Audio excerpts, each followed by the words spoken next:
하나님 말씀 보시겠습니다. 하나님 말씀은 마가복음 12장 28절에서 34절까지 말씀 보겠습니다.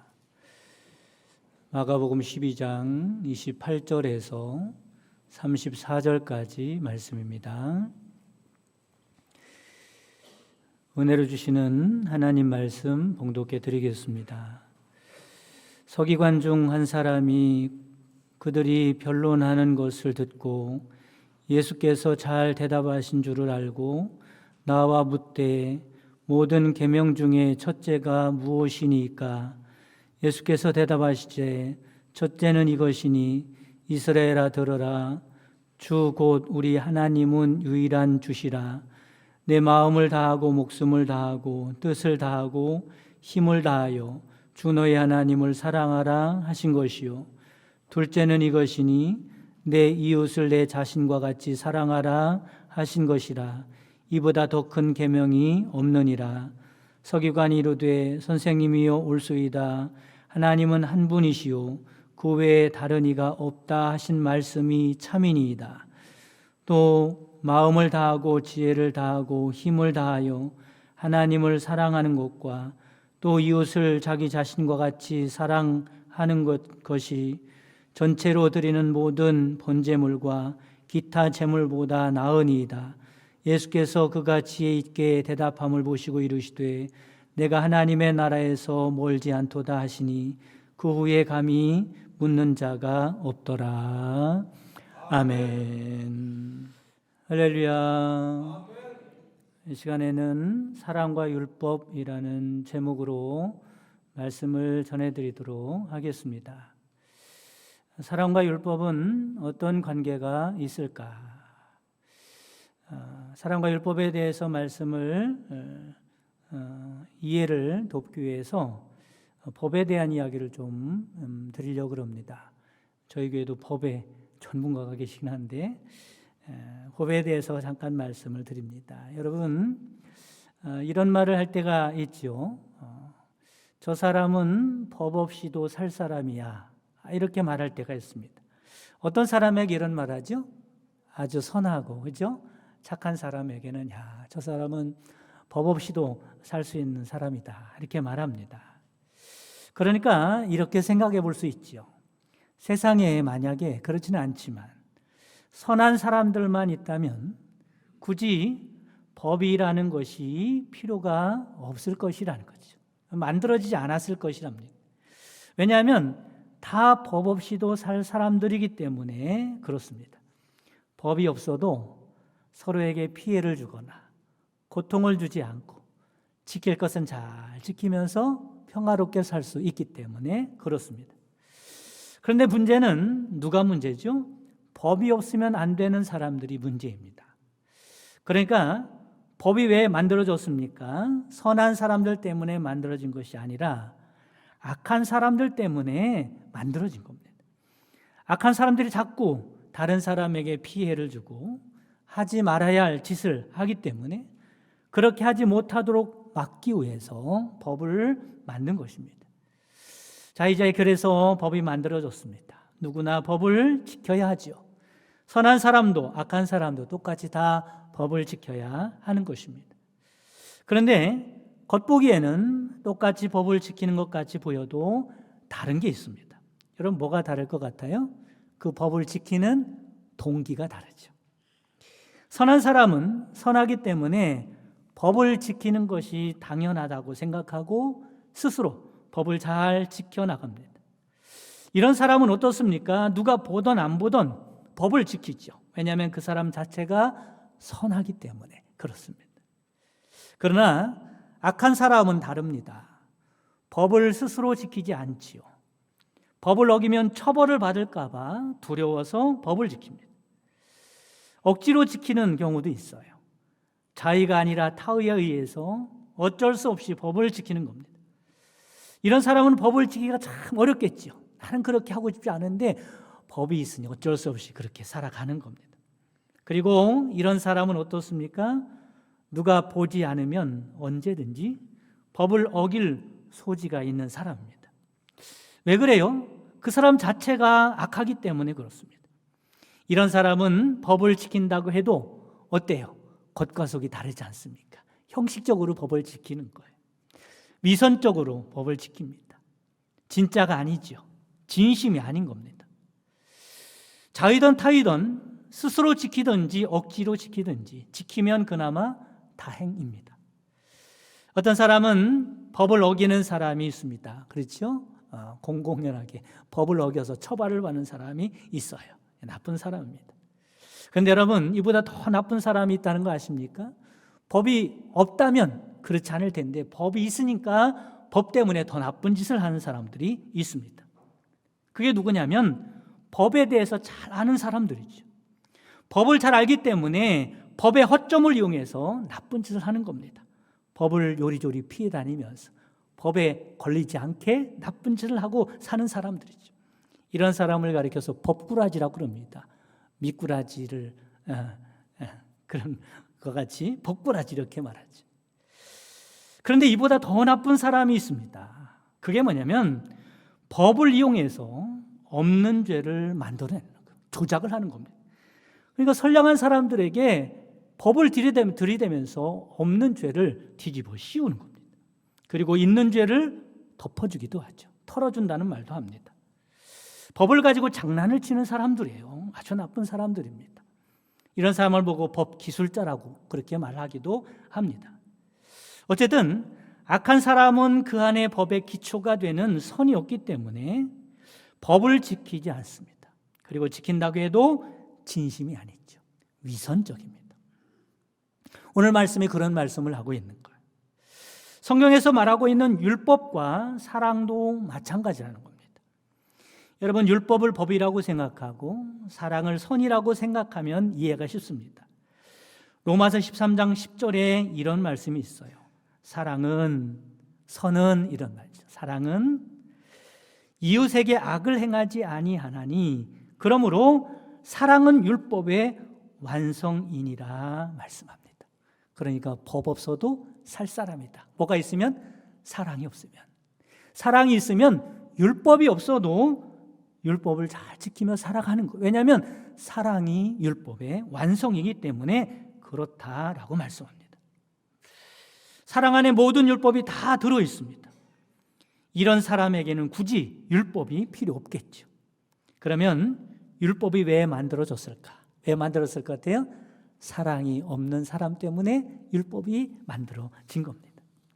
이처럼 사랑의 사람에게는 율법이 필요 없는 것입니다.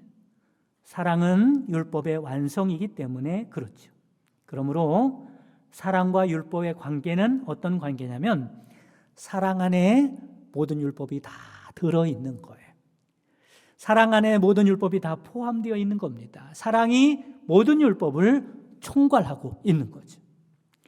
그런데 우리가 꼭 알아야 할 것이 있습니다. 그게 뭐냐면 사랑의 사람은 율법을 지키지 말라고 해도 지키겠지요. 이런 사람은 문제가 안 됩니다. 문제가 되는 사람은 율법을 지키기는 하는데 사랑이 없는 사람이 문제입니다. 율법이 있으니까 율법을 지키긴 해요. 그런데 율법을 지키는 그 안에 사랑이 없다면 어떻게 될까? 사랑이 빠진 율법을 지키는 자입니다. 이런 사람은 율법을 지키기는 하지만 내용이 빠졌기 때문에 위선적인 사람입니다. 악한 사람이 억지로 법을 지키는 것과 똑같죠. 이런 사람을 가리켜 성경은 외식하는 사람이라고 말씀합니다. 그래서 본문 이후에 나오는 말씀을 읽어보면 외식하는 사람에 대해서 설명을 하고 있어. 이런 사람이 외식하는 사람이다 이렇게 설명하고 있죠.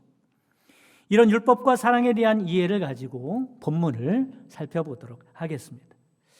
본문 말씀 28절에 보면 서기관 중 한 사람이 그들이 변론하는 것을 듣고 예수께서 잘 대답하신 줄을 알고 나와 묻되 모든 계명 중에 첫째가 무엇이니까?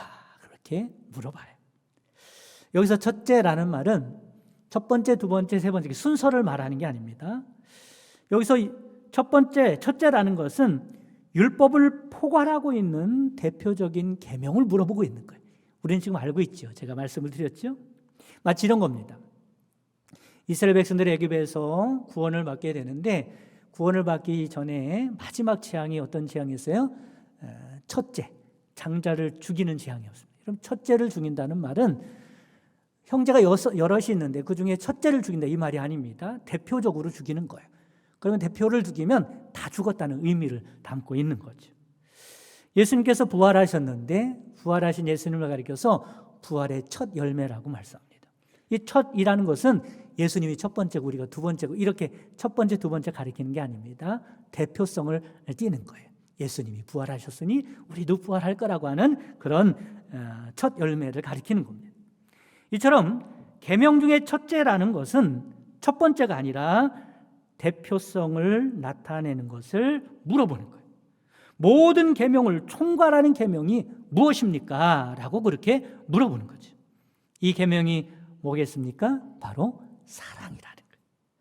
로마서 13장 10절 아까 말씀드렸죠. 사랑은 율법의 완성이니라. 그 말씀입니다. 사랑 안에 모든 율법이 다 들어있다는 겁니다. 그러므로 사랑의 사람이 되면 모든 율법을 다 지키는 사람이 됨을 믿으시기를 바랍니다. 지금 예수님께서 이 말씀을 하고 있는 겁니다. 29절 30절 말씀 보면 예수께서 대답하시되 첫째가 뭔지 아시겠죠? 이것이니 뭐예요? 내 마음을 다하고 목숨을 다하고 뜻을 다하고 힘을 다하여 주 너의 하나님을 사랑하라 하신 것이요. 할렐루야. 그런데 이 말씀을 자세히 보면 걸리는 게 하나 있어요. 왜 사랑만 말씀하시면 되지 사랑의 대상인 하나님을 말씀하고 있을까? 왜 하나님을 사랑하라고 하셨을까? 그냥 사랑하라 그러면 얼마나 편해요. 아, 사랑이구나. 사람도 사랑하고 일도 사랑하고 인생도 사랑하고 사랑하면 된다고 하면 누구나 쉽게 이해할 수 있는데 거기에 사랑의 대상을 꼭 집었어요. 하나님을 사랑하라는 이런 의문이 생길까 봐 그 이유에 대해서도 예수님께서 친절하게 말씀해 주고 계시죠. 29절 30절 말씀을 다시 보면 예수께서 대답하시되 첫째는 이것이니 이스라엘아 들으라 주 곧 우리 하나님은 유일한 주시라 말씀합니다. 이게 이유예요. 주 곧 우리 하나님은 유일한 누구예요? 주님이시다. 주인이시다. 하나님이 유일하신 주님이시기 때문에 하나님을 사랑해야 한다는 겁니다. 여러분 모든 것의 주인이 하나님이심을 믿으시기를 바랍니다. 그러니 우리가 사랑하고 섬겨야 할 분은 하나님 한 분 유일하다는 겁니다. 여러분 누구를 사랑하십니까? 혹은 무엇을 사랑한다고 생각하십니까? 자기 자신을 사랑할 수도 있고 가족을 사랑할 수도 있고 돈을 사랑할 수도 있고 명예를 사랑할 수도 있고 성공을 사랑할 수도 있고 다 좋습니다. 사랑해야죠. 그런데 사랑하는 것은 좋으나 분명하게 기억해야 할 것이 있다는 겁니다. 이 모든 것의 주인이 하나님이라는 것을 기억하라는 거예요. 내 생명의 주인이 누구예요? 하나님. 여러분 오늘 밤에 자다가 하나님이 여러분의 생명 부르시면 내 건데 왜 가져가려고 해요? 이러면서 하나님께 안 드릴 수 없습니다. 왜냐하면 주인이 하나님. 모든 사람들의 생명의 주인도 하나님. 이 세상의 모든 것이 다 하나님의 것입니다. 역대상 29장 11절에 12절 말씀에 여호와여 위대하심과 권능과 영광과 승리와 위엄이 다 주께 속하여 싸우니 천지에 있는 것이 다 주의 것이로소이다. 여호와여 주권도 주께 속하여 싸우니 주는 높으사 만물의 머리이심이니이다. 부와 귀가 주께로 말미암고 또 주는 만물의 주제가 되사 손에 권세와 능력이 있사오니 모든 사람을 크게 하심과 강하게 하심이 주의 손에 있나이다. 그러므로 그 무엇보다도 유일하신 주 하나님을 사랑해야 할 줄 믿으시기를 바랍니다. 어떻게 해요? 내 마음을 다하고 목숨을 다하고 뜻을 다하고 힘을 다하여 주 너의 하나님을 사랑하라 하셨습니다. 이것이 온 천지 만물을 주장하시고 주인 되시는 하나님을 사랑하는 방법입니다. 이렇게 최고로 사랑받아야 할 분, 그럼 다른 것을 사랑하지 말라는 게 아니에요. 하나님이 모든 것의 주인이 되심을 알고 그 주인 되심의 사랑을 해야 한다는 겁니다. 최고로 사랑받아야 할 자리, 그 자리가 바로 하나님이라는 거죠. 그런데 다른 어떤 것이 그 자리를 차지하고 있다면 그게 바로 우상인 것이고요. 여러분, 실제로 예수님 당시에 어떤 신들이 있었는지 아십니까? 제가 소개를 해드릴 테니까 잘 들어보세요. 예수님 당시에 이런 우상들이 있었구나, 이런 신들이 있었구나. 성욕의 상징인 비너스, 재물과 부의 신인 맘몬, 전쟁의 신 말스, 지능의 신 미넬바, 산업 문명의 상징 발칸, 이 신들의 이름입니다. 여러분 어떻습니까? 오늘날도 똑같습니다. 이런 신들이 횡행하고 있지 않습니까? 어쩌면 하나님을 섬긴다고 하는 우리들도 하나님과 더불어 이런 우상을 섬기고 있는지 모릅니다. 하나님의 자리에 그 신을 올려놓고 섬기고 있는 거죠. 사랑하는 성도 여러분, 우상을 다 버리고 마음을 다하고 목숨을 다하고 뜻을 다하고 힘을 다하여 주 하나님을 사랑하는 여러분 되시기를 바랍니다. 그런데 어떤 사람은 하나님만 사랑하라고 하니까 하나님 말고 다른 것을 다 잃어버릴까 봐 걱정하는 분들이 계세요. 여러분, 그런 걱정할 필요 없습니다. 모든 것의 주인이 누구라고요? 하나님이에요.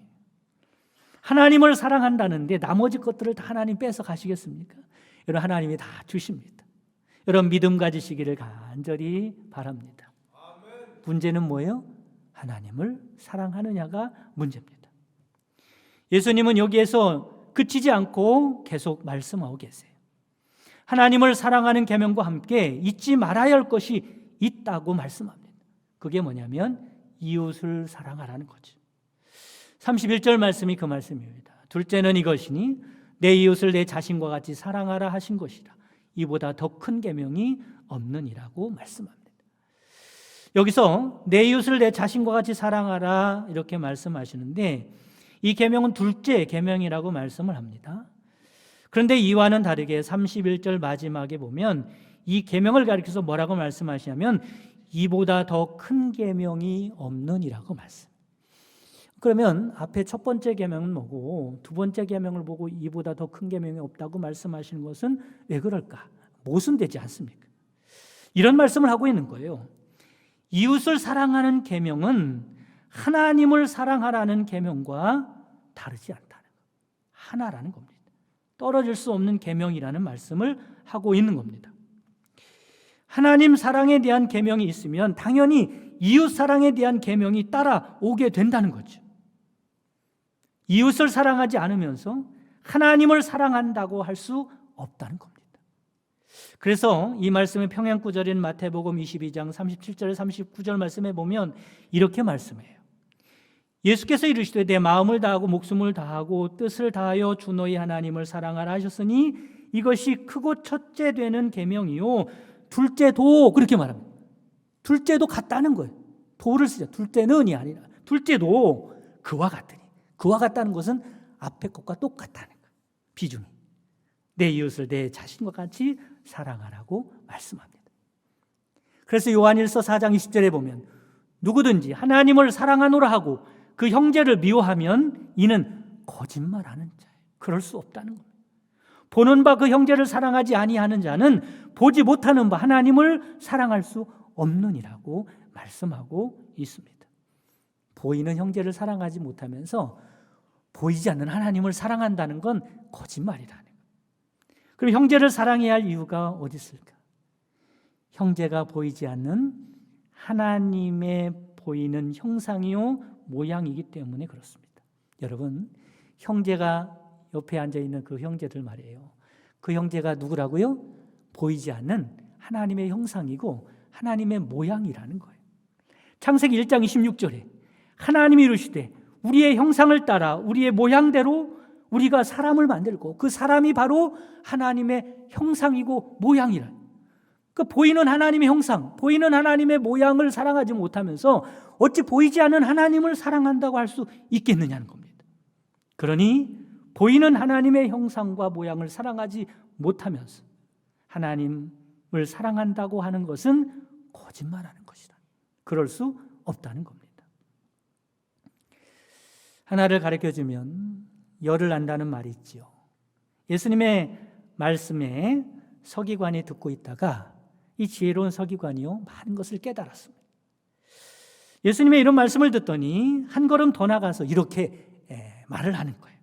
33절에 또 마음을 다하고 지혜를 다하고 힘을 다하여 하나님을 사랑하는 것과 또 이웃을 자기 자신과 같이 사랑하는 것이 전체로 드리는 모든 번제물과 기타 제물보다 나으니이다. 이렇게 이야기를 하는 거예요. 서기관이 예수님의 말씀을 잘 이해했을 뿐만 아니라 한 걸음 더 나가고 있는 겁니다. 서기관의 말이 이런 말이에요. 하나님께 제사를 드린다 그래도, 하나님께 제사를 드리면서 제물을 드린다고 해도, 혹시 봉사를 하고 헌신을 한다고 해도 그게 중요하긴 하지만 만약에 그 안에 하나님을 사랑하는 마음이 빠진다면 그것은 아무것도 아니라고 이야기를 하고 있는 겁니다. 여러분 그렇습니다. 잘 기억해야 돼요. 예배도 중요하고 예물도 중요하고 봉사도 중요하고 선교도 중요하고 헌신도 중요하고 다 중요하지만 그 안에 하나님을 사랑하는 마음이 없다면 그건 그냥 생명이 없는 종교 행위에 불과하다는 겁니다. 뭐가 중요한 거예요? 하나님을 사랑하는 마음이 중요한 겁니다. 지금 우리도 예배를 드리고 있잖아요. 예배도 중요하지만 뭐가 더 중요한 거예요? 하나님을 사랑하는 마음으로 예배 드리냐 말이죠. 이 성가대가 앉아있지만 성가대가 찬양을 하지만 찬양도 중요하지만 그냥 찬양하는 게 아니라 그 안에 뭐가 있어야 돼? 하나님을 사랑하는 마음이 있어야지. 그렇지 않으면 그냥 종교 행위에 불과하다는 겁니다. 여러분 오늘 말씀을 통해서 하나님께서 우리에게 어떤 질문을 하고 계십니까? 얼마나 신앙생활 열심히 하느냐, 얼마나 나에게 충성하고 있느냐, 그런 것을 묻는 것이 아니라 그렇게 하고 있는 내가 나를 얼마나 사랑하고 있느냐고 묻는 거예요. 여러분 하나님을 얼마나 사랑하고 있다고 생각하십니까? 여러분의 신앙생활에 하나님을 사랑하는 마음이 얼마나 있다고 생각을 하십니까? 마지막으로 중요한 말씀 한 가지 더 드리고 말씀을 마치도록 하겠습니다. 예수님께서 서기관의 말을 듣고 칭찬을 하시죠. 왜냐하면 잘 이해했기 때문에 그래요. 이렇게 칭찬하십니다. 34절에 보니까 예수께서 그가 지혜 있게 대답함을 보시고 이르시되 내가 하나님의 나라에서 멀지 않도다 하시니 그 후에 감히 묻는 자가 없더라 말씀합니다. 예수님께서 서기관을 칭찬하시는 건 분명합니다. 그런데 좀 아쉬운 게 있죠. 예수님 뭐라고 말씀하세요? 내가 하나님의 나라에서 멀지 않도다. 하나님의 나라에 가까워졌다 이렇게 말씀하는. 여러분 하나님의 나라에 가까워지는 건 소용없습니다. 어떻게 되냐? 하나님의 나라에 들어가야 함을 믿으시기를 바랍니다. 하나님의 나라를 소유해야 함을 믿으시기를 바랍니다. 여러분 하나님의 나라에 가까이 가는 것과 하나님의 나라를 소유하는 것은요 작은 차이 같지만 거의 다 온 것 같지만 엄청난 차이입니다. 하나님의 나라를 소유하지 못하면 소용없는 거예요. 그러면 어떻게 천국에 들어갈 수 있을까? 어떻게 천국을 소유할 수 있을까? 여러분 천국을 소유하는 방법은 사랑의 본체이신 예수님을 믿고 영접해야 함을 믿으시기를 간절히 바랍니다. 그게 중요한 거예요. 하나님께서 계명을 주시는데 계명은 알으라고 주시는 게 아니에요. 서기관 같이. 서기관은 잘 깨달아 알았잖아요. 하나를 가르쳐줘서 열을 알았잖아요. 그렇게 알라고 주시는 게 계명이 아닙니다. 계명을 주시는 이유가 뭐예요? 지키라고 주시는 거예요. 지키지 못하면 아는 것도 모르는 것이나 다름이 없는 겁니다. 그런데 우리의 실력과 능력으로는 하나님의 계명을 지킬 수 없어요. 30절 31절 내 마음을 다하고 목숨을 다하고 뜻을 다하고 힘을 다하고 주 너의 하나님을 사랑하라. 내 이웃을 내 자신과 같이 사랑하라. 지킬 수 있어요? 이 계명을 지킬 수 없습니다. 내 힘과 내 노력으로는 불가능한 거예요. 그렇다면 어떻게 지킬 수 있을까? 예수님이 내 인생의 주인으로 오셔서 나를 주장하시고 나를 도와주실 때 가능한 줄 믿으시기를 바랍니다. 예수님께서 내 안에 오셔서 하나님의 사랑에 대해서 알게 하여 주시고 하나님의 사랑을 받게 하여 주시고 하나님의 사랑을 누리게 해 주실 때, 그때 하나님을 사랑할 수 있고 동일하게 내 이웃을 자신과 같이 사랑할 수 있는 것입니다. 사순절을 지키고 있는데 예수님께서 나를 위해서 베푸신 그 놀라운 사랑을 깨달을 때, 그때 하나님의 사랑을 알 수 있는 것. 그 예수님께서 내 안에 오셔서 하나님의 사랑을 깨닫게 해주셔야 그 사랑을 깨달을 수 있는 것. 나에게 힘과 용기를 주시고 그리고 능력을 주셔야 그 하나님의 말씀에 순종하고 살아갈 수 있는 것입니다. 이것을 보고 구원받았다고 그러는 거예요. 천국이 임했다고 그러는 거예요. 천국을 소유하게 됐다고 말씀하는 거예요. 그리고 이것을 은혜라고 말하는 거예요. 은혜가 뭐예요? 은혜는요, 하나님의 사랑을 받는 게 은혜예요. 은혜 없이는 하나님의 사랑의 사람이 될 수 없는 것입니다. 은혜란 예수님께서 내 안에서 하나님의 사랑을 알게 해주시고 받게 해주시고 그대로 살게 해주신 겁니다. 그러기 위해서는 예수님을 믿고 영접하는 것이 중요하죠. 여러분, 우리가 은혜 받지 않으면 하나님 앞에서 한 말씀도 깨달을 수도 없고 그 말씀을 순종할 수도 없는 무능한 사람이 될 수밖에 없습니다. 그래서 은혜가 필요한 거예요. 여러분, 은혜의 방편을 중요하게 여기시기 바랍니다. 바라기는 기도와 말씀과 예배 등 은혜의 방편을 통해서 하나님의 큰 사랑을 깨닫고 받으시고 누리심으로 하나님의 말씀에 순종하고 살아갈 수 있는 여러분 되시기를 주님의 이름으로 축복합니다. 한 영혼을 천하보다 귀하게 여기시는 하나님 아버지, 이 시간에 김혜선 집사님 저희 교회에 등록하게 하시고 한 가족이 되어 신앙생활하게 하시니 감사드립니다. 주님께서 집사님을 기억하여 주시고 저희 교회를 통하여 성도들과 사랑의 교제를 나눔으로 하나님의 극진한 사랑을 깨닫고 기쁨으로 신앙생활하게 하여 주시옵소서. 하나님의 말씀을 통하여 예수 그리스도를 닮아가게 하시며 성령의 열매를 풍성하게 맺게 하옵소서. 항상 주님과 동행하게 하시고 가정 천국을 이루게 하시며 건강의 복과 자녀의 복과 형통의 복을 허락하여 주옵소서. 또한 집사님을 이 제단으로 인도하는 한 영혼을 천하보다 귀하게 여기는 마음으로 주님의 명령에 순종한 우리 박순례 권사님 외에도 주님께서 축복하여 주시옵소서. 지금은 우리 주 예수 그리스도의 구속의 은총과 하나님의 크신 사랑하심과 성령님의 내주교통 충만 역사하심이 마음을 다하고 목숨을 다하고 뜻을 다하고 힘을 다하여 주 하나님을 사랑하기 원하는 모든 성도들 머리 위에와 그 가정과 사랑하는 자손들과 그 손으로 하는 모든 생업 위에 지금부터 영원까지 함께 계시기를 주님의 이름으로 축원하옵나이다. 아멘.